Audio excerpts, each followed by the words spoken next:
while I was looking at my recommended list, I saw this video called Why I Quit Yu-Gi-Oh! And I decided to watch it, and to be honest, I kinda disagree with most of his points, and I see this video not why I quit Yu-Gi-Oh! But rather why I hate Yu-Gi-Oh! So let's see what kind of points he did in his video. But keep it in mind that I'm not gonna review his whole video. I'm just gonna talk about some of the points that I really disagreed with. So let's start with the video. Free time on my hands, I got really into Yu-Gi-Oh! We're talking I had a job, I would use that money to buy more cards. I promised myself that I wouldn't spend more than I thought I would, but I think in the end, I spent close to $1,000 on Yu-Gi-Oh! Yeah, I'm not even joking. This game is addicting and it's a cash cow and it is awful. It is awful for you, it is awful for your kids. I think this game is something that you should not get invested in. I know that that's not one of his points, but saying that something is addicting, I think that everything is addicting in life. Also, nobody make you to spend all of that money. You spend that money because you wanted to. The only way to win is to have the best deck, and luckily for you, the best deck is always the newest deck because they like to do this thing called power creep, which means that every new card, every new deck is going to be better than the older ones and make them obsolete. Well, not every new card is better than the old ones. For example, Red Eyes Alternative. It kinda sucks and it's not really good support of Red Eyes. I really thought it would be something like Blue Eyes Alternative. Also, it's normal for Yu-Gi-Oh! To make better cards from the old ones, or nobody will play the fucking game.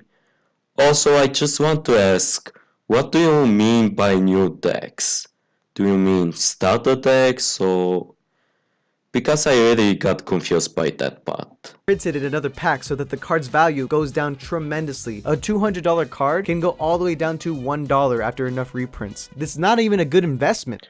Well, Yu-Gi-Oh! Isn't the greatest thing to invest in, but Yu-Gi-Oh! Is just a game, so I better look at this just a game, not a way to win money or something like that. And why some cards get reprinted? Maybe because some of them sucks, or maybe if there is a new Dark Magician support, how some players will get Dark Magician? Well, he needs to get reprinted, so it will be fair for all players.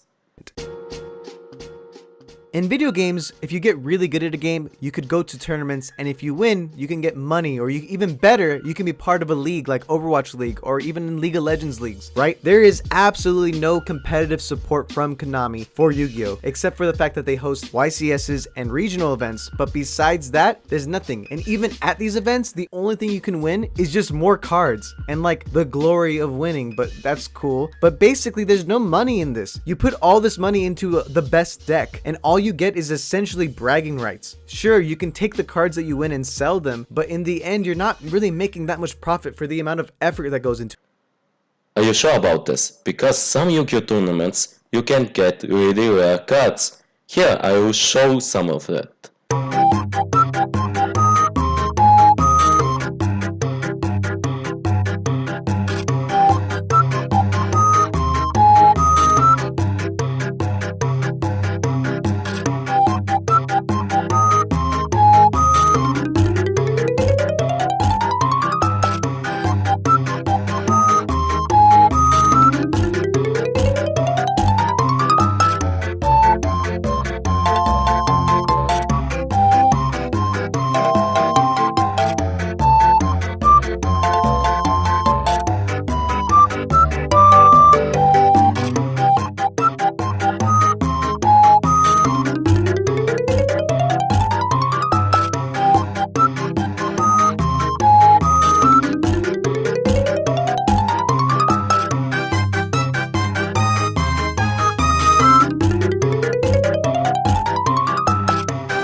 This guy compares Yu-Gi-Oh! With video games. I just want to say Yu-Gi-Oh is a card game. Compare it with other card games like Magic the Gathering, Pokemon.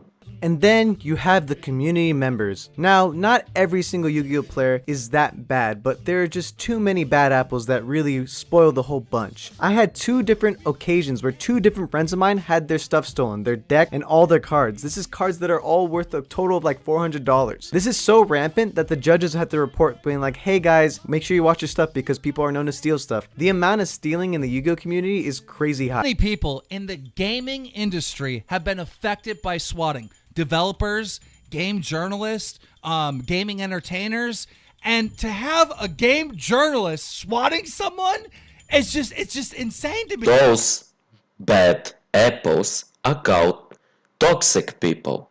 They are fucking everywhere. There are people called rule sharks that will call people out on any little thing, even if it was an accident. For example, say I had a hand and I dropped my card into the graveyard, an accident. I pick it up like, whoops, that was an accident. A guy could raise his hand, call a judge and be like, excuse me, he wasn't supposed to do that, but he did that and he's breaking the rules. They just want to win so desperately, they'll do anything they can to do.